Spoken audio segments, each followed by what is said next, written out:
बहुत अच्छा मेरा भाई, बहुत अच्छा साउंड बजाया।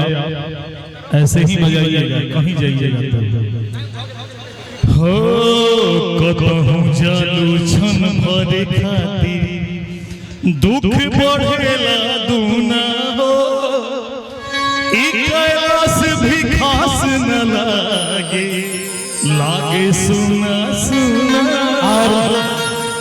हरे जटावा के जुरत निकासी दाना,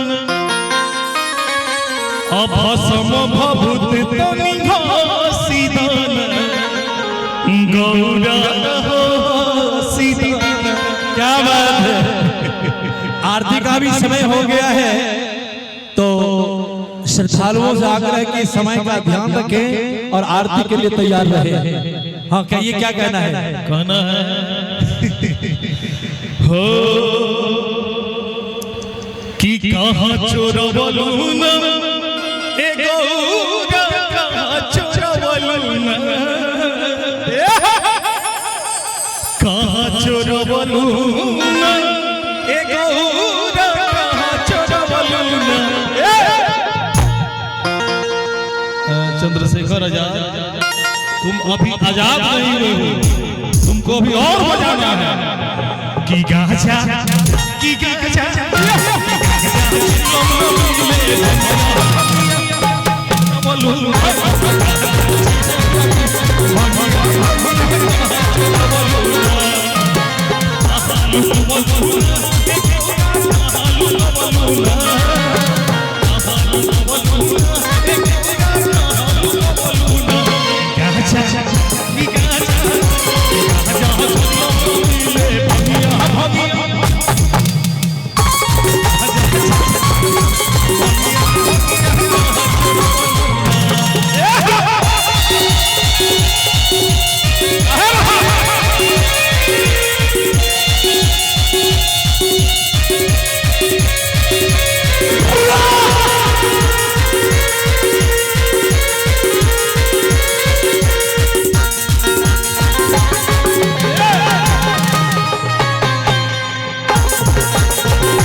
गौरा कहाँ लुकल बर्फ खींचत आ ताकत है।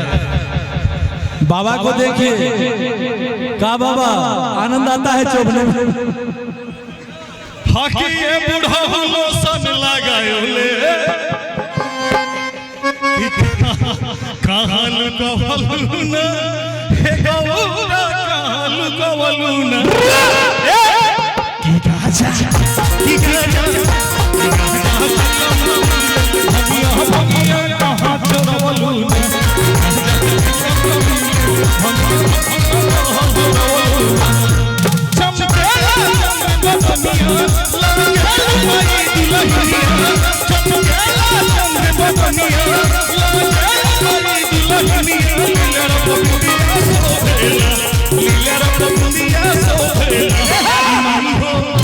माई हो ए माई हो कहियो बजन सिंगार बाबा मन मोहेला, ए माई हो कहियो बजन सिंगार बाबा मन मोहेला। चमकेला चंद्र बदनिया लागेलू पाई दिल हिरिया, चमकेला चंद्र बदनिया लागेलू पाई दिल हिरिया, लिली रंग बिंदिया सोहेला, लिली रंग बिंदिया सोहेला। माई हो कि माई हो कि माई हो कहियो आज दसगा रूपा मन मोहेला, माई हो कहियो आज दसगा रूपा मन मोहेला।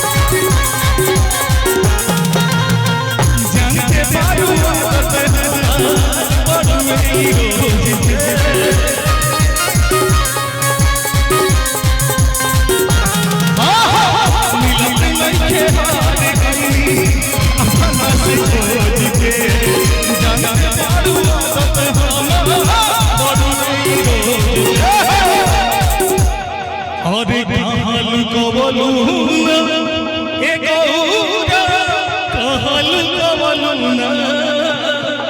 लेकिन एक छोटा सा भाव है, क्या है? माहौल है यहाँ कुछ थोड़ा थोड़ा मूड बन जा रहा है कुछ कुछ। हो रूपवा के असर प्रीतिया कर गयल पागल।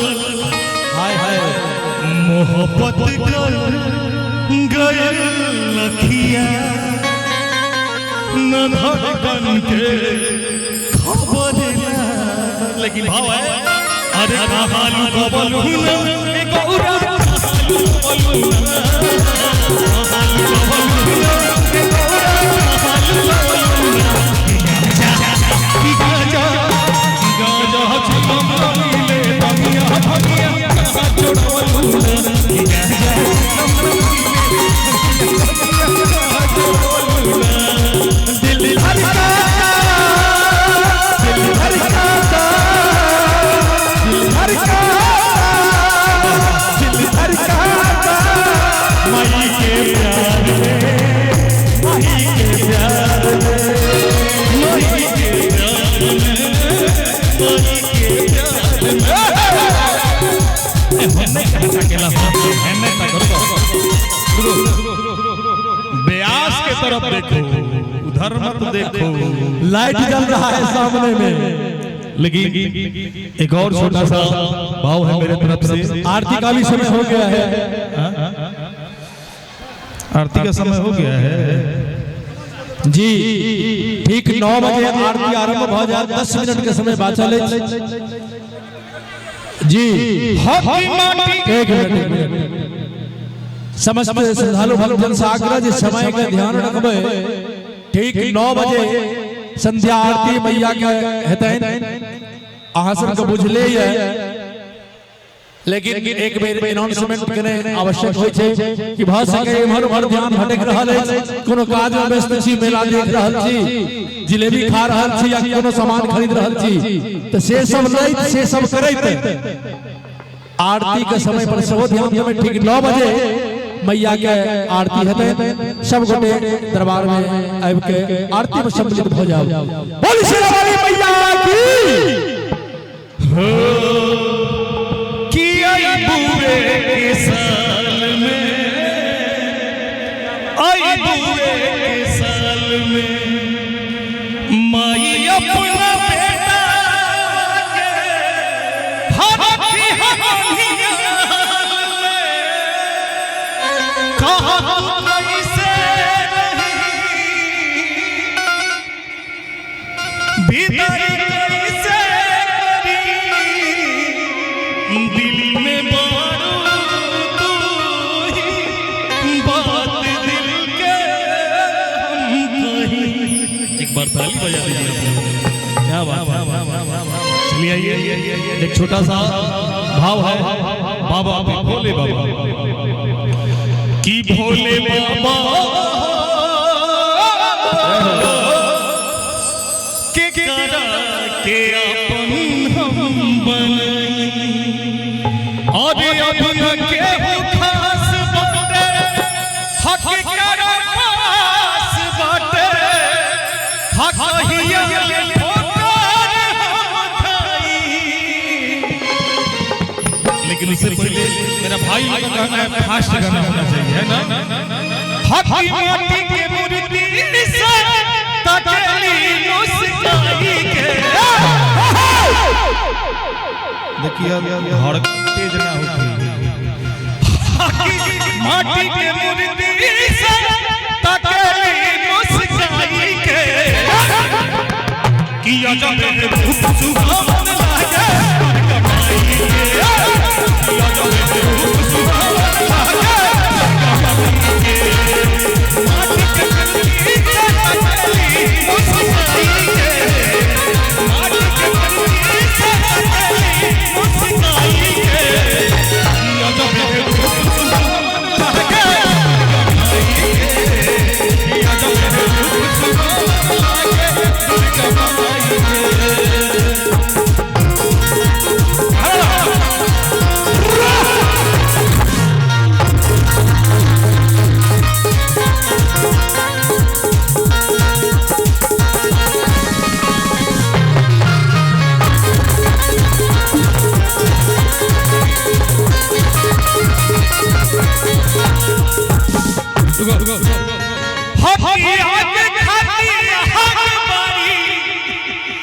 पानी खाती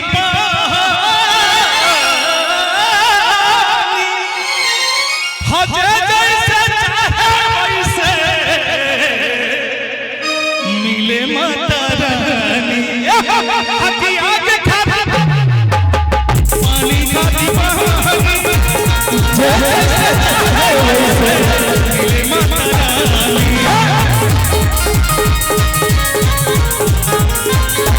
आगे खाती हंस पारी पानी खाती